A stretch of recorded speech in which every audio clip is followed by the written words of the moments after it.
अस्सलामु अलैकुम वरहमतुल्लाह। सवाल ये है कि अगर नमाज की पहली रकात के अंदर भूल कर कुरान पाक की आखिरी सूरत कुल आऊज़ु बिरब्बिन नास ये वाली सूरत पढ़ ली तो फिर अगली नमाज कैसे मुकम्मल करेंगे। बहुत सारे लोगों को इस बात का इल्म नहीं है और ये गलती कर जाते हैं। और देखें, ये सवाल बड़ा ही है, मैं इसके बारे में इल्म होना बहुत ही ज़रूरी है आप सबके लिए। आपने नमाज शुरू की, इंसान बेशक भूलने वाला है और गलती कर जाता है, कोई मसला नहीं है, लेकिन इन चीज़ों का इल्म आपके इल्म में होना बहुत ज़रूरी है। अगर आप नमाज पढ़ते हुए नमाज की पहली रकात में कुल आऊज़ु बिरब्बिन नास ये सूरत पढ़ जाते हैं, ये मिस्टेक हो जाती है, तो इसका हल कैसे करना है, फिर आगे आपने किस तरतीब से पढ़ना है और तरतीब को आपने कैसे बरकरार रखना है, ये दो बातें हैं जो आपके इल्म में होनी बहुत ज़रूरी हैं। नंबर एक, पहले तो आपने ये ज़हन में रखना है कि जब आप नमाज शुरू कर रहे हैं तो पहली रकात में आप जैसा कि कुल या अय्युहल काफिरून ये सूरत पढ़ लें, उसके बाद आप सूरह इखलास पढ़ लें। दूसरी रकात में ये आ गई।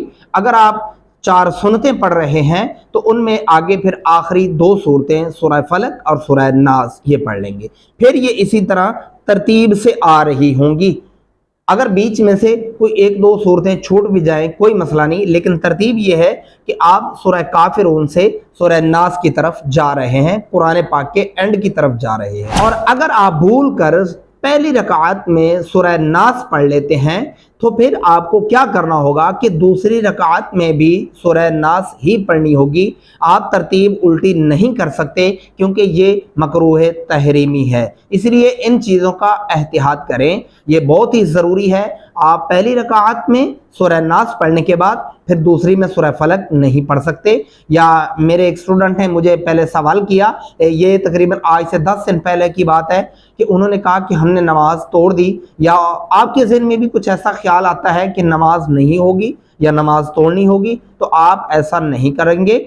आप उसी सूरत को जो सूरह नास है आप तमाम रकात में पढ़ दें, आपकी नमाज हो जाएगी। और इसका बेहतरीन तरीका यह है कि आप सूरतों की तरतीब जो है लाजमी याद रखें, उनको तरतीब से पढ़ना ज़रूरी है। अगर आप तरतीब उल्टी करते हैं तो ये मकरूह तहरीमी में आता है, इसलिए ऐसी चीज़ों से बचें और इनकी आगाही आगे अपने बच्चों को भी दें ताकि उनके इल्म में भी ये बात होना ज़रूरी है। और अगर ये वीडियो आपको पसंद आई है तो इन वीडियोस को अपने दोस्त अहबाब और रिश्तेदारों के साथ ज़रूर शेयर कीजिएगा ताकि ऐसे मसाइल के बारे में उनको भी इल्म हो जाए। और अगर आप इस चैनल पर नए हैं तो काइंडली चैनल को सब्सक्राइब करके घंटी को ऑल पे प्रेस कर लें ताकि इस तरह की मज़ीद वीडियोस आपको मिलती रहें और आप सीखने से मुस्तफीद होते रहें।